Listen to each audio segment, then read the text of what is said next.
La mission de la Chambrée, c'est de venir en aide aux femmes et aux enfants qui sont victimes de violences conjugales. On est aussi en défense des droits, bien sûr. On veut faire entendre la voix des femmes. On est ce porte-voix pour elles sur la place publique. Nos services s'adressent aux femmes ou à toute personne qui s'identifie comme femme, ainsi qu'à leurs enfants. À la Chambrée, en plus de l'hébergement, nous offrons du suivi externe autant pour les femmes que pour les enfants, de la prévention, des groupes d'échange pour femmes, des camps d'été jeunesse, ainsi qu'un accompagnement spécialisé pour les adolescentes vivant de la violence dans leurs relations amoureuses. Nous proposons aussi des services en milieu de travail et scolaire, du soutien pour les partenaires et diverses formations. La Chambrée, en fait, c'est une cuisine normale comme on a chez soi, un salon normal comme on a chez soi, une cour arrière.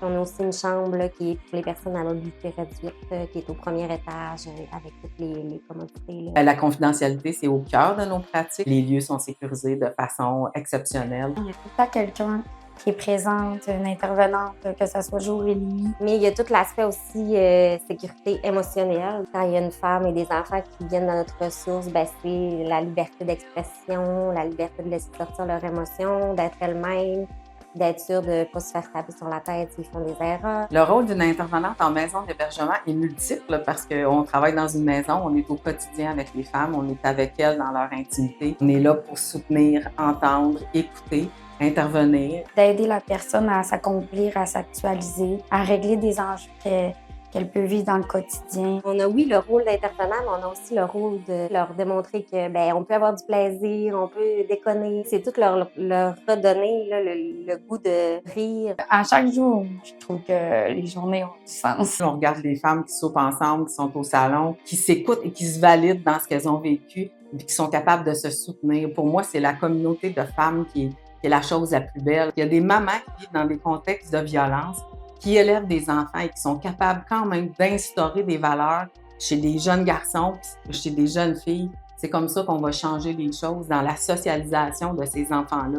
Et quand des femmes, même dans des contextes extrêmement vulnérabilisants, sont capables de soutenir leurs enfants, pour moi, ça, c'est du courage, vraiment. Si c'est difficile dans ta relation, que tu te questionnes, que même si tu n'es pas sûr si c'est vraiment de la violence, si c'est vraiment du contrôle, le plus difficile, je pense, c'est de composer le numéro. Nous, on n'est pas là pour essayer de te faire changer d'idée, on est là juste pour accueillir ce que tu vis. Alors, si tu as envie de parler, de venir nous voir. Aussi, on peut faire visiter les lieux. Déjà, juste d'avoir une personne de confiance de plus, un endroit où aller en cas d'urgence, ça peut servir pour plus tard. Fait que parfois, dans les médias, on doute, mais ça peut être utile dans l'avenir également.